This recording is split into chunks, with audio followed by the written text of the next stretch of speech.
I never expected to see this guitar again. Welcome back, Troglodytes, to your daily dose of guitar information, the Trogly's Guitar Show. I was on Reverb one night and I came across this guitar.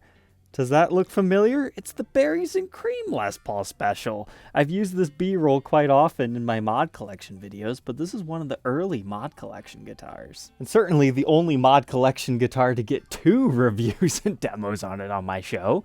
But you're going to notice, it looks a little bit different this time. Here's a refresher. It initially left the mod collection with an interesting blend of parts. Like it had a black pickguard with black top hat knobs, paired with cream pickup covers, chrome hardware, and then the tuner tips were also ebony. It was kind of a polarizing look, but the finish underneath it, the berries and cream, was a lot of fun. But the guy I sold it to said, hey, that doesn't look right to me, let's change it up. So he's got this cool tortoiseshell pickguard on it now with the ES295 motif, which I just find incredibly attractive on this because now that plays off of our P90s. He swapped it into gold hardware. Not only gold, but that's a super intonatable wrap tail. And now we've got these ambered knobs. So you guys tell me, does it look better this way or did you like it better before? For me, I thought it completely transformed the look of old Berries and Cream here. But there's one last surprise on our headstock. He went for more traditional tuner tips, which personally I agree for on this one, but he went for the vintage style. But this is one of those mod collection guitars that I'll just never forget because it was one of the early ones that we reviewed, and it's got this cool color shifting to it. So it goes from looking reddish and you get your cool mahogany wood grain, but shine the light over it, the whole thing turns blue. It was one of their early pearl-coated ones that changes colors depending on what lighting situations that you had going on. Now, I'm kind of scared to ask the questions that I don't want an answer to, but it showed up at a fairly well-known guitar dealer shop in the Washington area, and that's the state I initially sent it out to. But it was in their shop for way less than I sold it to him, so hopefully he was just liquidating stuff and it's not he passed away and his family just took his collection to the local guitar store and sold it off. But I figured, hey, why not? It's cool. But if you're not familiar with what the mod collection is, Gibson takes their factory seconds and rejects for whatever reason, and then they modify them. Sometimes it's a new finish, other times they play around with the electronics, and this one has been modified even further. But at its core, it's just an original collection Les Paul Special, but instead of being the TV yellow finish, they did this.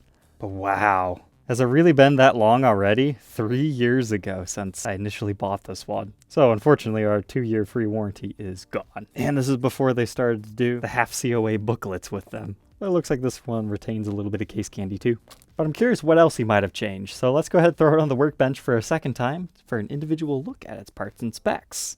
But before we do that, we need to have a word from our sponsor, Sweetwater. Not only are they the best place to buy your gear online because you can see the serial numbers in the tops, but they are having Guitar Fest tomorrow, August 10th, 2024. That's Saturday. It's back in person this year. Now, it's not Gear Fest, just guitars this time, but I've heard it's going to be very similar in vibes. They'll even restring one of your guitars for free for you. So feel free to check it out if you'd like to take a drive to Fort Wayne, Indiana and visit their campus. Even Yngwie Malmsteen is gonna be there. And maybe you'll see me walking around. To butt onto that segment, if you're selling anything interesting and you want to use that as a meetup location, feel free to send me an email tonight or tomorrow morning and we can work something out. But let's see just how much he happened to have changed here. So our pickups this time do indeed have the gold pole pieces. If you flip it to the back, it's still the same pickup, so we just changed out the pieces, not the pickups. And underneath our base plate, you can see the V. VE stands for Vintage Cherry, so this one actually started life as the cherry coloring. Which, looking at this, I guess that kind of makes sense why they left the base kind of this reddish hue, and then they added our blue silver coat. But the bridge, same thing, new pole pieces, but the same P90 pickup. And our routes looking the same. As far as our readings within the circuit, 7.9 in the bridge, neck 7.96, and they play together at about 4. I was impressed to see he even went as far as putting the gold jack plate on it. But here's where things start to differ. So here's our tailpiece part. It has this interesting nut around it. So at first I was thinking, okay, what kind of part is this? Because the bridge actually has intonation bars on it. Now, it's not Gibson's usual lightning bar tailpiece, so they didn't just put new Gibson parts on here. It's actually 2 separate bars, and when I got to the back, I had aha! Okay, really high-end Faber made in Germany parts. That makes sense. So that's going to give you a slightly better intonation. And then get a load of this pickguard. I love this edition. This thing could not have been cheap, like $100 minimum. It is very dark, so you don't get to appreciate that it's super tortoiseshell, but then again, if you don't want it to be super in your face, from far away it really does just look black. But in order to etch this design into it, it had to be extra thick. That's basically 2 pickguards stacked on top of each other. That's funny. That's how thick it is, and it's got a really wide beveled edge to it. But our toggle switch, he did indeed replace our skirted knob there. Everything else looks about the same as how it left the mod collection.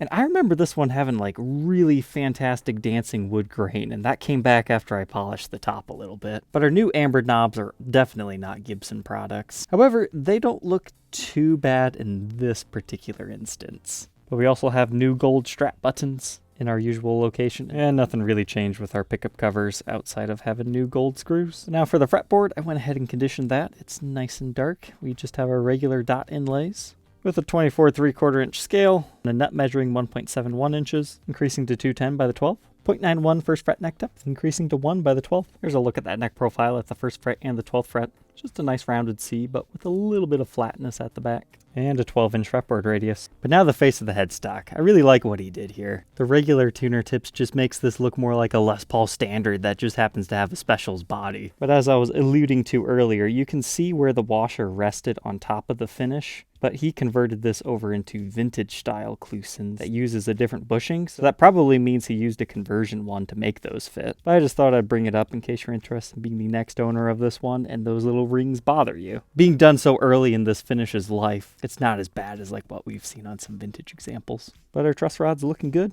But he totally should have had this same guy make a nice new tortoiseshell truss rod cover. Moving on to the backside. This also confirms that the pickups weren't messed with because everything is the way it left the factory as. Orange drop capacitors, 500K CTS Gibson branded pots. But just like the front, it also has some nice mahogany wood grain with a bit of that flame figuring dancing, and it turns blue when you get it in the direct sunlight. There's a few areas of rubbed finish. I think I remember that one being there last time.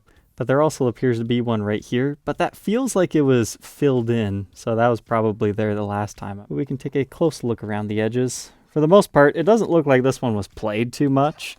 Like, I noticed a minuscule amount of fret wear in like the cowboy cording areas, but as far as like heavy play, I don't think that ever occurred. But the neck has a very similar thing going on. As far as our finish, you can see the wood grain and get cool colors. But they went really dark for our headstock here, so it maintains that blueness much longer. But it looks like he went for the double line, double ring Klusons, some of my favorites. And the serial of this one dates it to late 2020. All said and done, Berries and Cream weighs 7 pounds 13 ounces this time. Let's go ahead, plug it in, and hear how she sounds.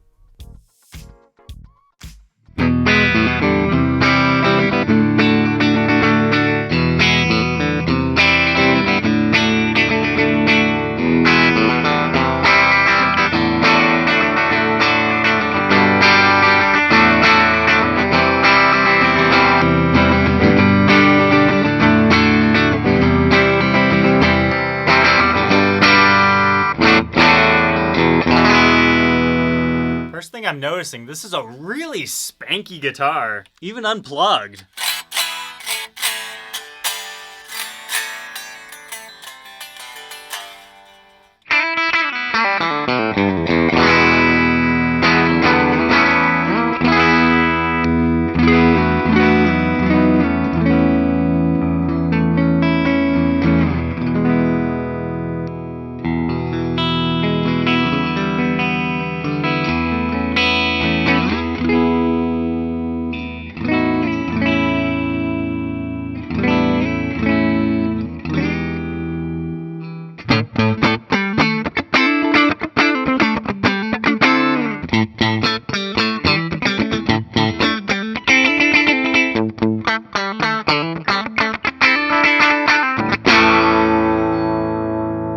More funk stuff, I think you would have a great time with this one.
was fun. I remembered this guitar because of the unique paint job and the fact that I have it saved in my B-roll files, so it shows up a lot in our mod collection episodes if I need a visual filler.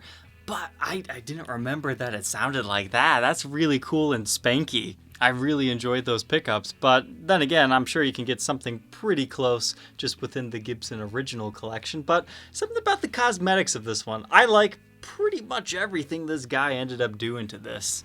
All the beauty of how it was, but mixed with a little bit more custom flair. And if it wasn't for my documentation process, no one would ever know that Gibson didn't do these other mods. That's kind of the unique position I was in. When this showed up, I was like, oh yeah, that's berries and cream. And it's been heavily modified. But alright, Troglodytes, if you're interested in being the next owner of this one, you can find it for sale on my website, troglysguitarshow.com. Otherwise, we'll catch you guys tomorrow on the next one. Take care.